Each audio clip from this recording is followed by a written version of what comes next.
Merasa dikibuli, Inara Rusli polisikan Ihsanul Fahmi. Inara Rusli mendatangi Polda Metro Jaya pada Senin 1 Desember tahun 2025.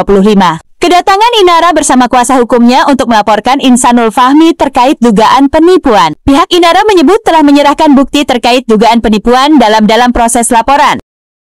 Yang ingin saya sampaikan adalah hari ini kami melakukan pelaporan atas dugaan penipuan yang dialami oleh klien kami, di mana ini kami menduga inisial IF karena di situ ada tipu muslihat yang kami temukan dan kami tadi sudah melampirkan bukti-bukti yang ada.